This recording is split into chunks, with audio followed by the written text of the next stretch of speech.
ஆனா educational centre YouTube channel. இந்த சேனலை சப்ஸ்கிரைப் பண்ணுங்க, பெல் பட்டனை கிளிக் பண்ணுங்க. எங்க வீடியோஸ் உடனே கிடைக்கும். எங்க சேனல் பிடிச்சிருந்தா லைக் பண்ணுங்க, ஷேர் பண்ணுங்க. நன்றி. வாங்க வீடியோக்குள்ள போலாம்.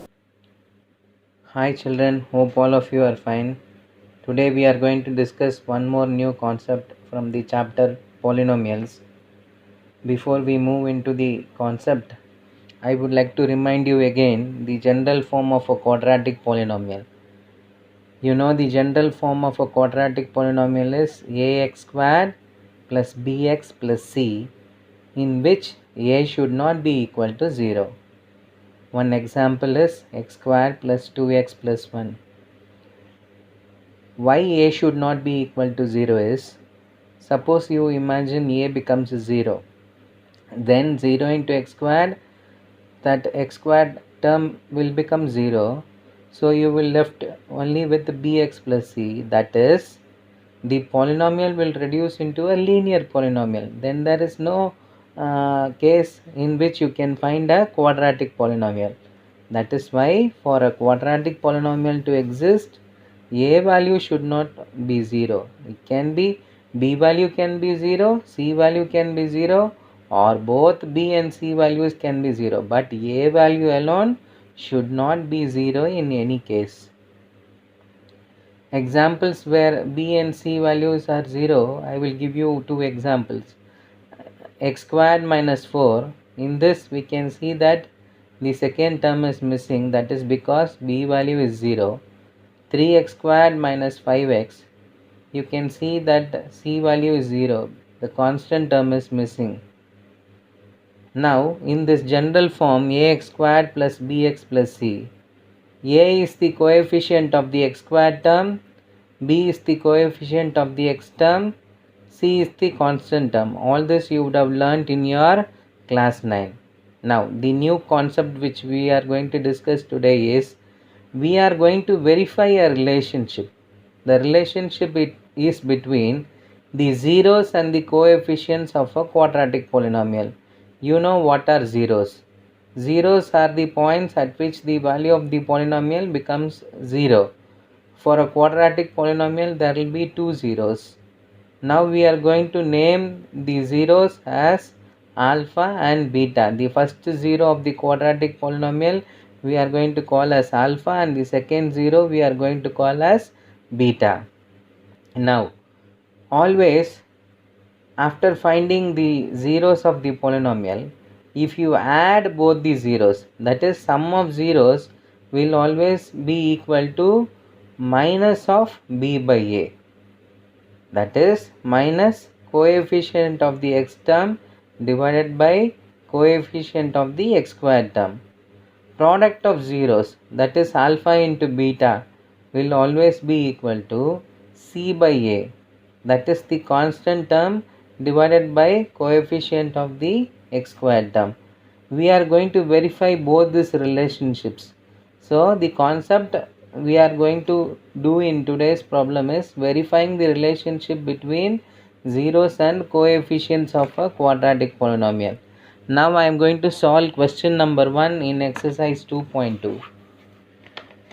They have given us some quadratic polynomials and they are asking us to verify the relationship between the zeros and the coefficients. So in question number 1, the first subdivision is x squared minus 2x minus 8.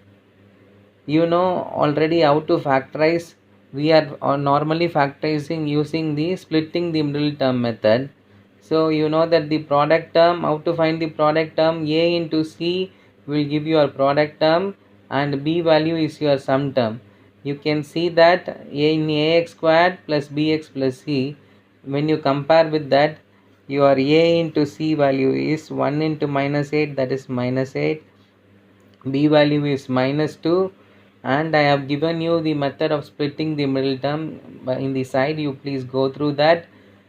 X squared, now we can split that middle term minus 2 into minus 4 and plus 2, so it can be written as x squared minus 4x plus 2x minus 8. Then when you remove x commonly out from the first two terms and 2 commonly out from the second two terms, finally you get x minus 4 into x plus 2. Now to find the zeros, you know that always to find the zeros we have to equate the polynomial to 0. Now we are going to equate this x squared minus 2x minus 8 to 0. So we will get x minus 4 into x plus 2 is equal to 0. That is, either x minus 4 is going to be 0 or x plus 2 is going to be equal to 0. If you take x minus 4 to be equal to 0, then your x value is 4. Suppose you take x plus 2 equal to 0, then your x value is minus 2. So now we have found both the zeros. Let us take the first 0 4 to be alpha and the second 0 minus 2 to be beta. Now we are going to verify the relationship. You already know what are your a, b and c values. A is 1, just relate with that general form ax square plus bx plus c. You will get a value is equal to 1, b value is equal to minus 2 and c value is equal to minus 8.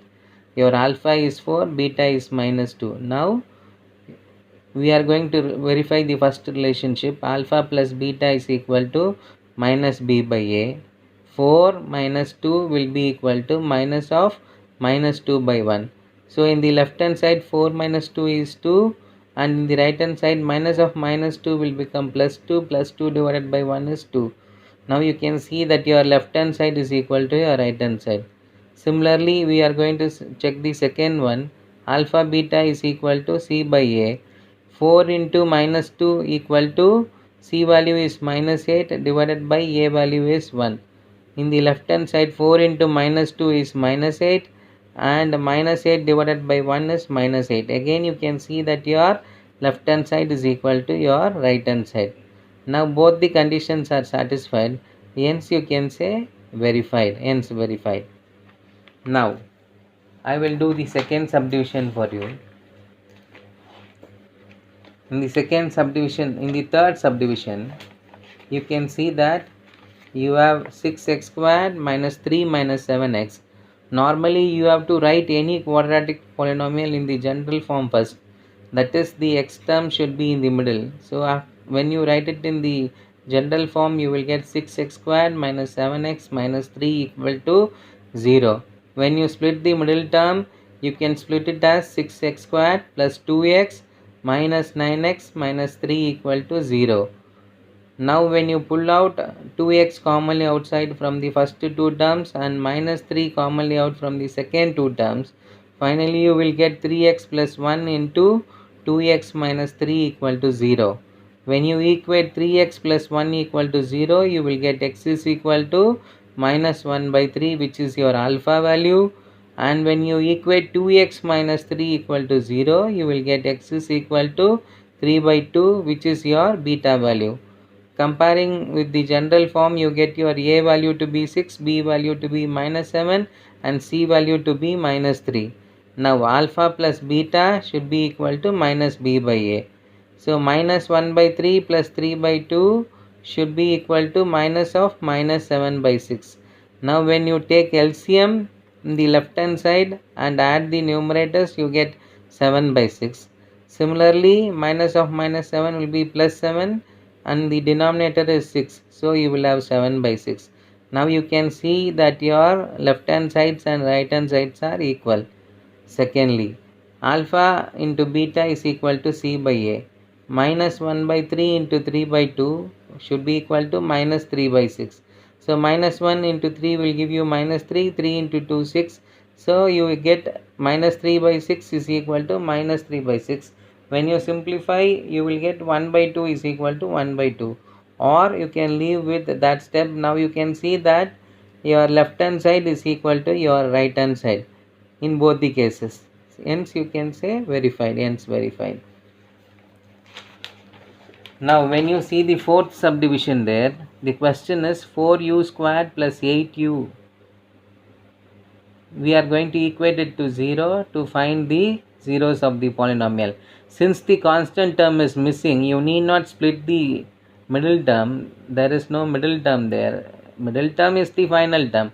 So you just pull out whatever is common. When you pull out 4u common, you get u plus 2. 4u into u plus 2 equal to 0.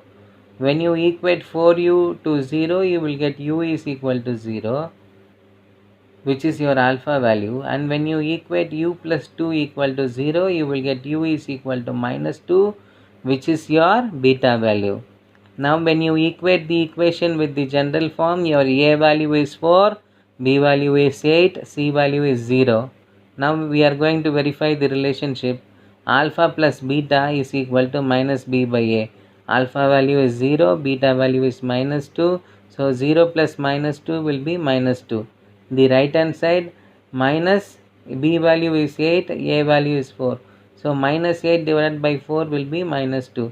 Now you can see your left hand side is equal to right hand side. Secondly, alpha beta is equal to c by a. Alpha is 0 into minus 2 will be 0. C value is 0, 0 divided by a value 4, that also will be 0. 0 equal to 0. Now you can see that your left hand side is equal to right hand side in the second condition also. So you can say that hence verified. That is, there is a relationship between the zeros and the coefficients. Now, fifth subdivision, t squared minus 15 equal to 0. When you take this 15 to the other side, you will have t squared is equal to 15. When you take square root, t will be plus or minus root 15. So you take plus root 15 to be your alpha value and minus root 15 to be your beta value. When you compare the given equation with the general form, your a value is 1, b value is 0 and c value is minus 15. Alpha plus beta equal to minus b by a. Alpha value is root 15, beta value is minus root 15.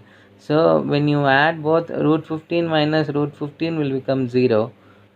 Minus b by a. B value is 0, a value is 1. So 0 by 1 will be 0. Now you can see that your left hand side is equal to your right hand side. Alpha beta is equal to c by a. Alpha value is root 15, beta value is minus root 15. Root 15 into minus root 15 will be minus 15. In the right hand side, c value is minus 15 divided by a value 1, that also will be minus 15. Again you can see that your left hand side is equal to your right hand side, hence verified. So I hope you have understood the concept of checking the relationship between the zeros and the coefficients of a quadratic polynomial. So we will meet with another concept in tomorrow's session. Take care.